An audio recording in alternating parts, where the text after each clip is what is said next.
pessoal, sejam bem-vindos ao canal de matemática do professor Joaquim, gente. Moçada, eu sou o professor Joaquim e agora eu vou resolver as primeiras 5 questões da prova de matemática e raciocínio lógico do concurso para alguns cargos de nível médio e superior da Prefeitura de Águas de Lindóia, que aconteceu no dia 1º de setembro de 2024. E caso você queira fazer algum curso de matemática com o professor Joaquim, entre em contato comigo pelo e-mail que está na descrição desse vídeo. E pessoal, sempre lembrando, a maneira que eu resolvo as questões aqui no canal é apenas a minha sugestão de resolução. Você pode resolver da maneira que você quiser, da forma que você achar melhor ou que você se sentir mais confortável. Esta aqui é somente a minha sugestão de resolução para poder ajudar a quem precisa estudar matemática, beleza? Então bora lá! A primeira questão da prova, pessoal, foi essa questão 11, e que tratou de algumas definições básicas sobre mínimo múltiplo comum e máximo divisor comum. A questão diz assim: no campo da matemática, temas como mínimo múltiplo comum e máximo divisor comum são fundamentais na resolução de situações-problema. As afirmações abaixo fazem relação com os tópicos citados. Aí ele colocou essas 4 afirmações aqui. Sobre essas afirmações é correto afirmar qual destas daqui? Bom, veja, a primeira afirmação diz assim: o MDC, ou seja, o máximo divisor comum entre 2 números consecutivos é sempre igual a 1. Então, o máximo divisor comum entre 2 números consecutivos vai ser sempre igual a 1. Vamos considerar 2 números consecutivos aqui como exemplo. Olha só, o 7 e o 8. Repare, esses 2 números são consecutivos. Qual é o máximo divisor comum entre esses 2 números? Bom, máximo divisor comum. Qual que é o maior número que é possível dividir 7 e 8 ao mesmo tempo? Bom, o máximo divisor comum entre 7 e 8 realmente vai ser 1. Então, o máximo divisor comum entre 2 números consecutivos é sempre igual a 1? Sim, essa daqui é verdadeira. Vamos ver a 2. Quando temos 2 ou mais números e um dos números é divisor dos demais, então ele é o MDC, ele é o máximo divisor comum. Então, quando temos 2 ou mais números e um dos números é divisor dos demais, então vou considerar aqui esse conjunto com esses 4 números aqui, o 4, o 8, o 12 e o 16. E um dos números é divisor dos demais. Realmente, observe aqui, o 4 ele é divisor aqui, tanto do 8, ele é divisor do 12 e ele é divisor também do 16. Então, quando temos 2 ou mais números e um dos números é divisor dos demais, então ele é o MDC. Então, repare, quem vai ser o nosso máximo divisor comum aqui?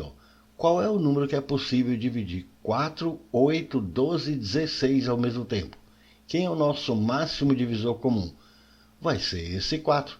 Então, quando temos 2 ou mais números e um desses números é divisor de todos os outros, então esse número será o nosso máximo divisor comum. Portanto, essa 2 também é verdadeira. 3. Entre 2 números primos, o MMC, ou seja, o mínimo múltiplo comum, será o produto entre eles. Então, se eu tenho aqui 2 números primos, por exemplo, se eu considerar aqui o 2 e o 3, veja, o 2 é um número primo, 3 também é um número primo. Então, o mínimo múltiplo comum entre esses 2 números aqui, com certeza vai ser o produto entre eles. 2 vezes 3, o nosso mínimo aqui então vai ser 6. Então, quando nós temos 2 números primos, o mínimo múltiplo comum entre eles é o produto entre eles. E isso, pessoal, vale não somente para 2 números primos, mas eu posso também considerar 2 números que sejam primos entre si. Por exemplo, 8 e 9.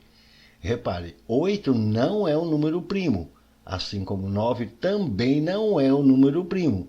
Mas esses dois números eles são primos entre si. Ou seja, o divisor comum entre eles aqui é 1. Quando nós temos dois números que são primos entre si, então o nosso mínimo múltiplo comum também vai ser o produto entre eles.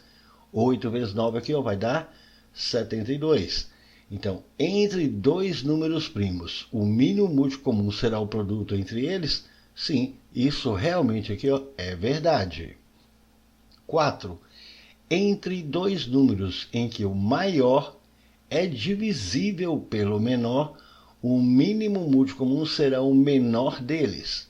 Então, entre dois números em que o maior é divisível pelo menor, o mínimo múltiplo comum será o menor deles. Vamos considerar aqui esse exemplo, 6 e 18. Repare, o maior aqui é 18. Ele realmente é divisível pelo menor, que é 6. 18 a gente pode dividir por 6. Então, 18 é divisível por 6. Agora, qual vai ser o mínimo múltiplo comum entre esses dois números? Repare, o mínimo múltiplo comum entre 6 e 18 tem que ser 18. Então, deve ser o maior deles e não o menor. Então, entre dois números em que o maior é divisível pelo menor, o mínimo múltiplo comum será o maior deles e não o menor. Observe esse outro exemplo. Se eu considerar aqui 15 e 45. Repare, o maior deles aqui é 45, que é divisível por 15. Qual que é o mínimo múltiplo comum entre 15 e 45? Vai ser o maior deles, que é 45. Então, entre dois números em que o maior é divisível pelo menor, o mínimo múltiplo comum será o maior deles e não o menor deles. Portanto, esse item 4 aqui é falso. Então, sobre essas afirmações, é correto afirmar que apenas a 4 aqui, observe, é falsa. Então, a alternativa correta é a letra B. Show de bola, foi uma boa questão, não foi, gente? Questão 12, pessoal, foi uma questão que tratou basicamente de razão e proporção. A questão diz assim: a propriedade fundamental das proporções garante que o produto dos meios é igual ao produto dos extremos. Sendo assim, numa proporção onde os meios e os extremos são respectivamente 4, 6, 3x e 2x, é possível concluir que x pode ser um número qual desses daqui? Bom, veja que o texto está informando para a gente. A propriedade fundamental das proporções garante que o produto dos meios é igual ao produto dos extremos. Bom, pessoal, o que é uma proporção? Uma proporção é uma igualdade entre duas ou mais razões. Agora, o que é uma razão? Uma razão é uma divisão. Então, eu posso escrever uma razão aqui dessa forma, A sobre B. Isso aqui é uma divisão. Nós escrevemos aqui na forma de uma fração. Isso é uma divisão. Então, aqui eu tenho uma razão. Se eu pegar essa razão e igualar a uma outra razão, nós temos agora uma proporção. Então, isso aqui é uma proporção, é uma igualdade entre duas razões. Aí falou para a gente que ela garante a propriedade fundamental das proporções, garante que o produto dos meios é igual ao produto dos extremos. Aí ele falou assim: numa proporção onde os meios e os extremos são respectivamente, ou seja, nessa ordem, então os meios são 4 e 6 e os extremos são 3x e 2x. Aí você poderia estar se perguntando: professor, mas como que eu vou saber quem são os meios e quem são os extremos na proporção? Uma maneira para você não se esquecer, repare, nós já sabemos que uma proporção é uma igualdade entre duas razões. E uma razão é uma divisão, que nós escrevemos aqui na forma de fração. Mas repare, eu posso escrever essa fração ou essa fração usando outra maneira. Eu posso escrever essa divisão assim, A dividido por B. É a mesma coisa escrever assim, A dividido por B, A sobre B. Aqui nós escrevemos na forma de uma fração, mas eu também posso escrever assim. Aqui a mesma coisa, isso que vai ser igual então a C dividido por D. Repare, agora fica fácil para você identificar quem é que está no meio e quem é que está no extremo. Repare esses dois números aqui, ó, B e C. Notem que esses dois números aqui, ó, eles estão no meio. Então, eles são os meios. Já esses outros dois aqui, perceba, eles estão nas extremidades. Então, esses aqui são os extremos. Se você olhar aqui agora, nessa forma de fração, quem é que são os meios mesmo? B e C. Então, olha só, os meios são B e C. Agora, já o A e o D, repare, o A e o D são os extremos. Então, esses daqui são os extremos. Então, ele falou que na proporção onde os meios e os extremos são respectivamente. Ou seja, nessa ordem, então, os meios são 4 e 6.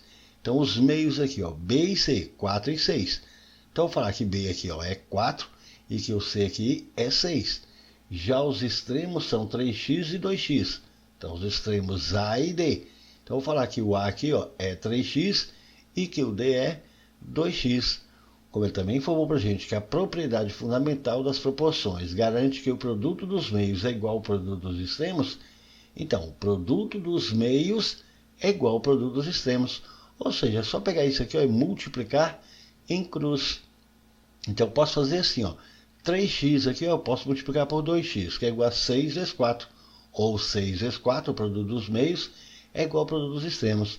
Então, tanto faz fazer 6 vezes 4 igual a 3x vezes 2x, ou posso fazer 3x vezes 2x igual a 6 vezes 4. Eu vou fazer aqui, ó, 3x vezes 2x. Quanto que é 3x vezes 2x? 3 vezes 2, 6. X vezes x, x ao quadrado. Então, aqui vai ficar 6x ao quadrado, que é igual a 6 vezes 4, que é 24. Vamos pegar esse 6 aqui multiplicando, a gente passa dividindo. Então, nós vamos ter que x ao quadrado é igual a 24 dividido por 6, vai dar 4.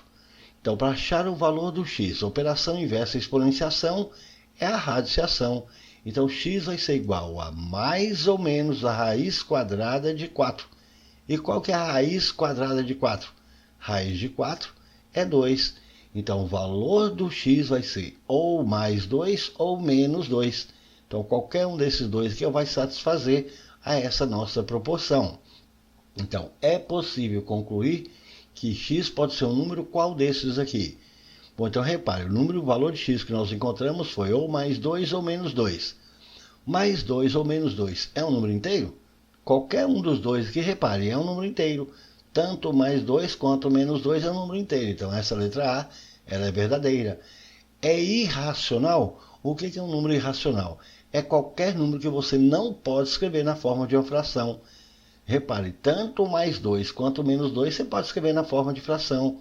Veja, mais 2, se você escrever na forma de fração, é a mesma coisa de você fazer, por exemplo, 6 dividido por 3, menos 2, menos 4 dividido por 2. Você pode escrever qualquer um desses números aqui, ó, em forma de fração. Então, ele é um número irracional? Não, eu posso escrever esses números aqui como fração. Então, ele não é irracional. Portanto, essa letra B é falsa.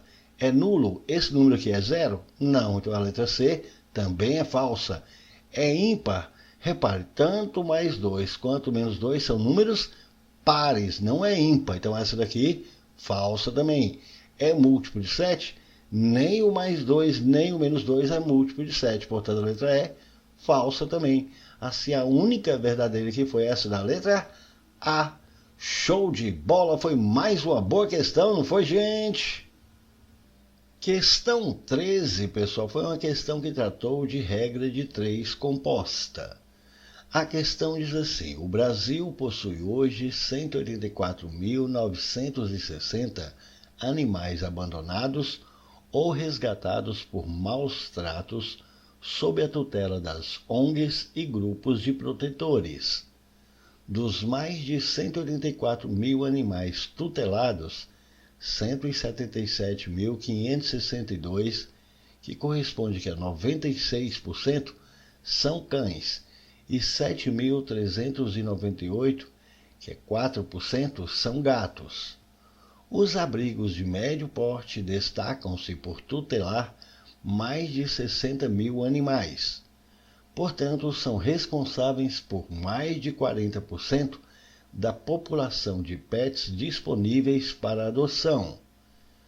Grande parte dos recursos para o financiamento das ONGs vem de fontes privadas, pessoas, famílias, comunidades e empresas locais que apoiam as entidades por meio de contribuições e doações permanentes. Conforme cálculos sobre o consumo de ração nas instituições, percebe-se que 80 quilos de ração em doações alimentam 30 animais adultos durante um mês sem haver sobras. Sendo assim, uma instituição precisaria de quantos quilos de ração para alimentar 50 animais adultos durante um mês e meio? Pessoal, veja que foi um texto muito grande aqui, ó. Repare, desse texto todo, essas informações que estão aqui, elas não vão ajudar a gente em absolutamente nada. Eles colocam esse tanto de informação aqui só para atrapalhar na resolução da questão. Que com isso o candidato vai analisar esse tanto de coisa aqui, sendo que não vai precisar. Aí acaba fazendo você perder tempo. Na verdade, o que você precisa para resolver essa questão é somente a partir daqui, ó. Observe, bastava que ele tivesse escrito isso aqui e você conseguiria resolver a questão. Conforme cálculos sobre o consumo de ração nas instituições, percebe-se que 80 quilos de ração em doações alimentam 30 animais adultos durante um mês sem haver sobras. Então veja que ele está informando aqui, ó, que 80 quilos de ração alimentam 30 animais adultos durante um mês sem haver sobras. Aí está querendo saber, uma instituição vai precisar aqui, ó, de quantos quilos de ração? Vai precisar aqui, ó, de quantos quilos? Eu não sei, eu vou falar então, vai ser uma quantidade X de quilos para alimentar 50 animais adultos durante esse período aqui, ó, de um mês e meio. Então, 1,5 mês. Perceba, nós temos aqui, ó, 3 grandezas envolvidas. Portanto, essa é uma questão que trata de regra de 3 composta. Notem, essas informações que foram dadas aqui não vai ajudar em nada a gente na resolução. Eu penso que a banca ela deveria pensar nisso daqui, ó. Essas informações são desnecessárias. Não precisa colocar isso aqui. Bastava colocar isso aqui que você consegue resolver a questão. Para que colocar isso aqui? Só para induzir o candidato ao erro. Então vamos lá. Como nós temos aqui, ó, 3 grandezas, é uma questão de regra de 3 composta. E para resolver uma regra de 3 composta, a primeira coisa que a gente precisa fazer é identificar se essas grandezas são diretamente ou inversamente proporcionais. Para isso, a gente vai pegar a grandeza onde nós colocamos a letra incógnita X, a gente coloca uma setinha nela. Essa primeira setinha, pessoal, tanto faz. Ela pode ser para baixo ou para cima. Ela vai servir apenas como orientação. Então, eu vou colocar essa primeira setinha aqui, ó, para baixo. E vou comparar essas outras 2 grandezas com essa grandeza, quantidade aqui, ó, de ração, para saber se elas são diretamente ou inversamente proporcionais a ela.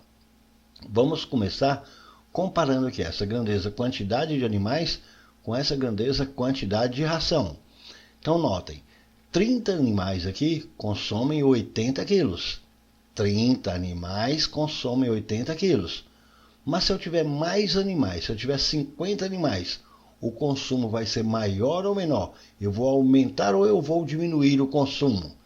Então, novamente, 30 animais aqui vão consumir 80 quilos. 50 animais vai consumir mais quilos. Então, repare, nós aumentamos a quantidade de animais, mas também tivemos que aumentar a quantidade de ração. Se a gente aumentou de um lado e aumentou do outro, então a setinha para essa tem que ficar na mesma posição dessa setinha. Se essa daqui a gente colocou para baixo, então essa daqui também a gente vai colocar para baixo. Assim a gente identifica que essa grandeza, quantidade de animais, em relação a essa grandeza, quantidade de ração aqui, vai ser diretamente proporcional. Agora a gente vai comparar essa outra grandeza aqui, ó, período de tempo aqui, com essa grandeza, quantidade de ração. Então notem, em um mês são consumidos 80 quilos de ração. Em um mês são consumidos 80 quilos de ração. em um período de tempo maior, em 1 mês e meio, vai consumir mais ração ou menos ração? Em 1 mês é consumido 80 quilos. Em uma quantidade de tempo maior, em 1 mês e meio, a gente vai consumir mais ração. Então, perceba, nós aumentamos o período de tempo, mas também tivemos que aumentar aqui a quantidade de ração. Se a gente aumenta de um lado e aumenta do outro, então a setinha para essa também vai ficar na mesma posição dessa setinha. Se essa daqui está para baixo, então essa daqui também vai ficar para baixo. Assim a gente também identifica que essa grandeza ela é diretamente proporcional a essa grandeza quantidade de ração. Então agora que a gente identificou que essas duas grandezas são diretamente proporcionais a essa, a gente pega essa grandeza do jeito que está aqui, a gente escreve aqui embaixo, ó, 80 sobre x.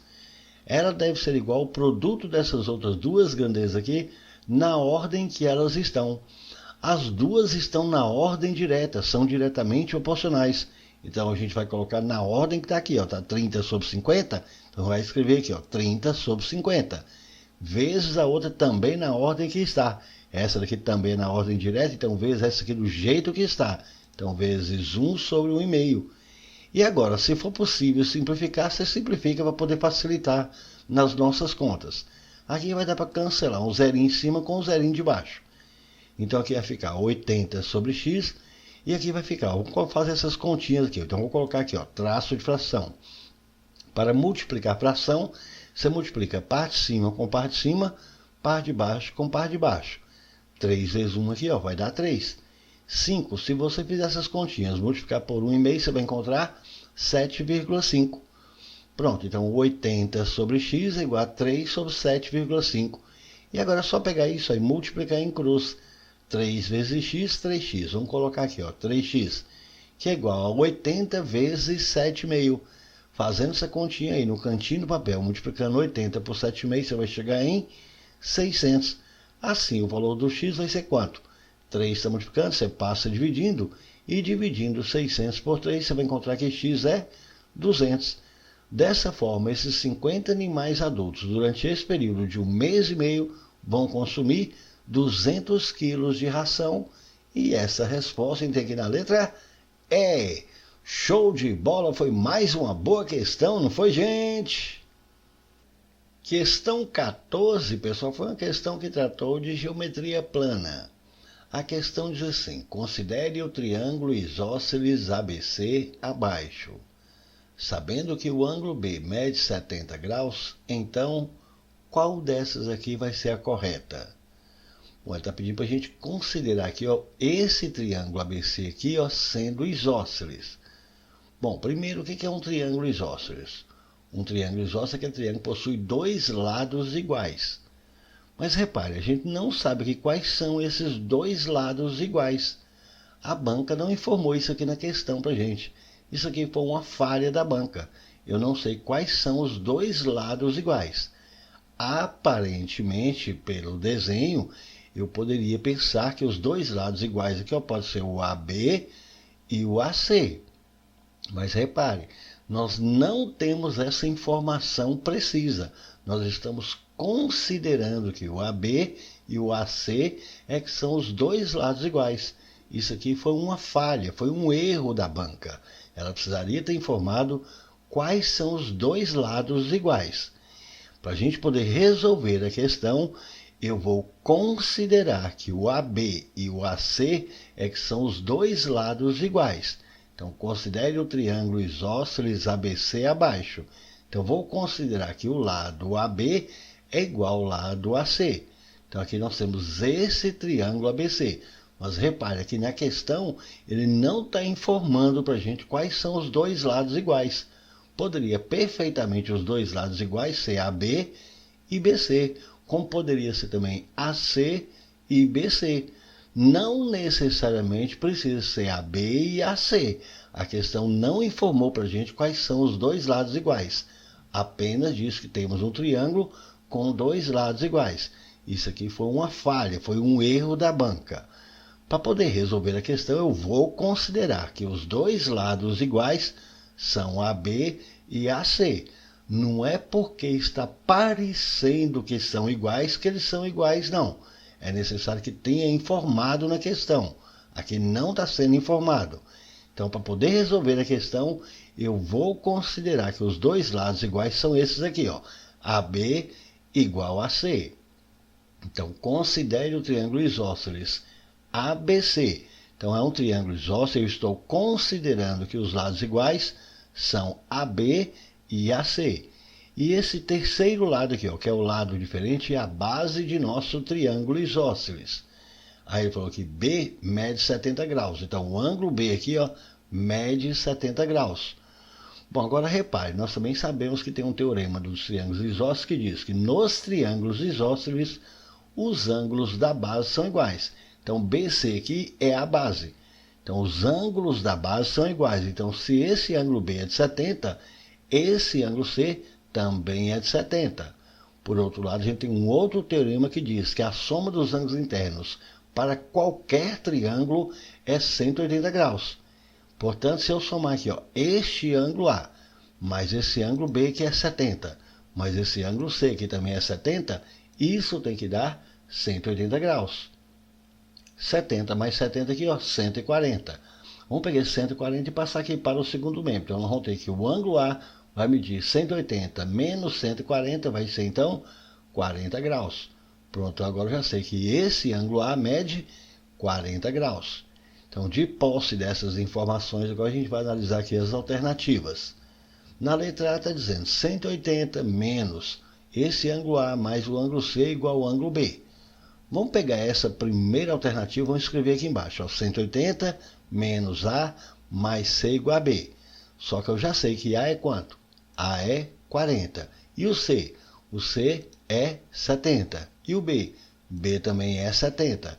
Vamos fazer essas continhas aqui, ó. Nós vamos ter aqui, ó, 180, aqui, ó, 40 mais 70, 110. Então, aqui, ó, menos 110 tem que ser igual a B, que é 70.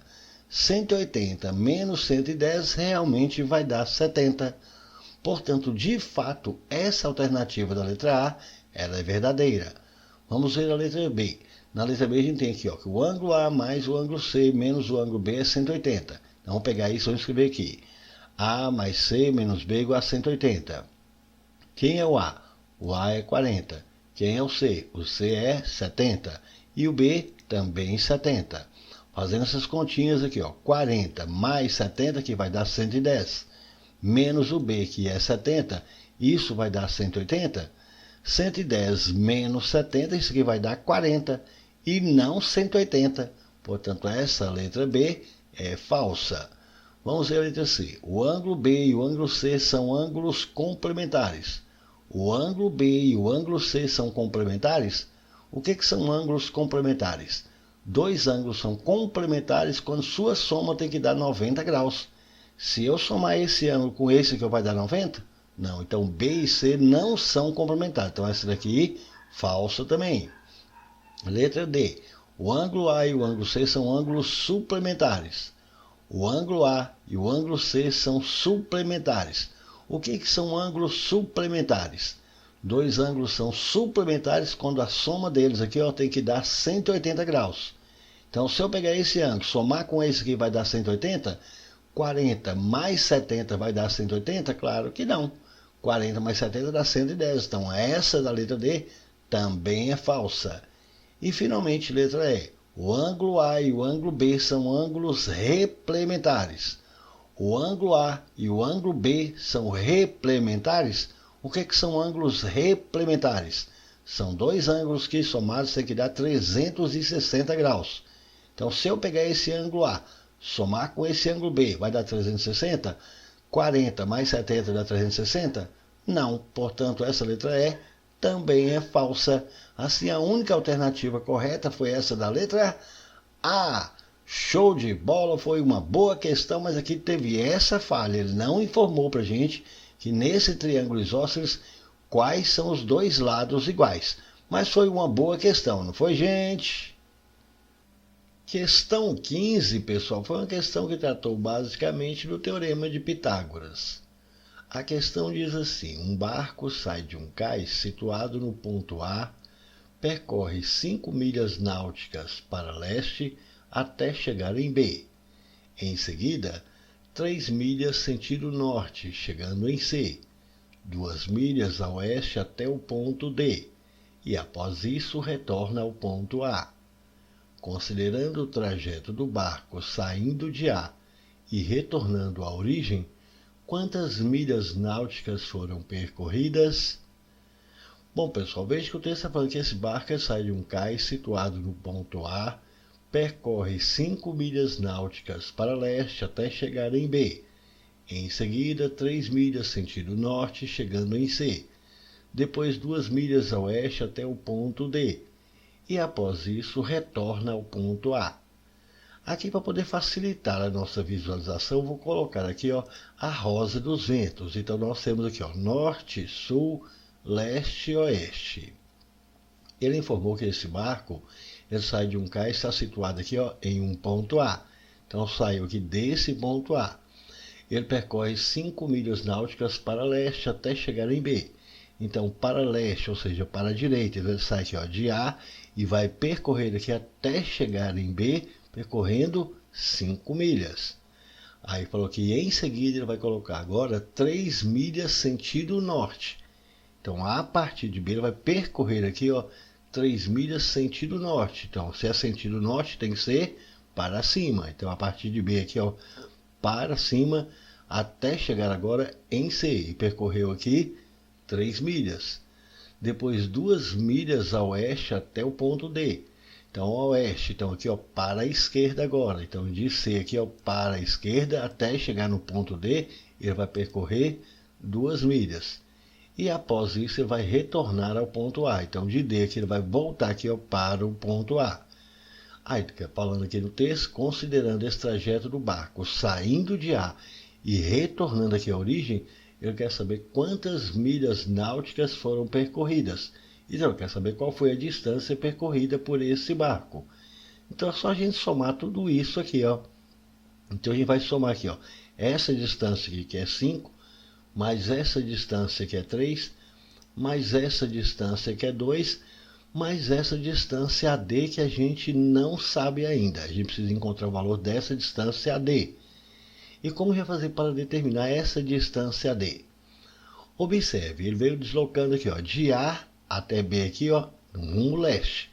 Só que a partir daqui ele vai deslocar aqui, para o norte. Se ele deslocou para o norte, vai formar aqui, um ângulo reto.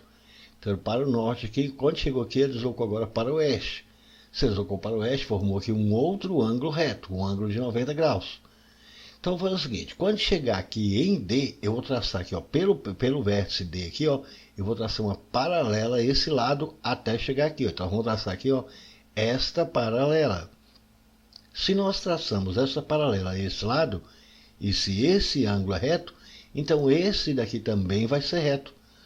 Pela mesma razão, se esse daqui é reto, aqui também vai ser reto. Como esse ângulo aqui é reto, consequentemente esse daqui também deve ser reto. Agora observe esse polígono formado aqui, Tem 4 lados, então isso aqui é um quadrilátero. Mas esse lado é paralelo a esse. Como esse ângulo é reto, esse é reto, esses dois aqui também são retos, então esse lado também é paralelo a esse. Portanto, isso aqui é um paralelogramo. E se é um paralelogramo, perceba que nesse paralelogramo, os 4 ângulos internos são retos. O paralelogramo que tem os 4 ângulos internos retos é um retângulo. E a gente sabe que nos retângulos os lados opostos são iguais. Então, se esse lado aqui vale 2, esse daqui também tem que ser 2. Se esse é 3, esse daqui também é 3.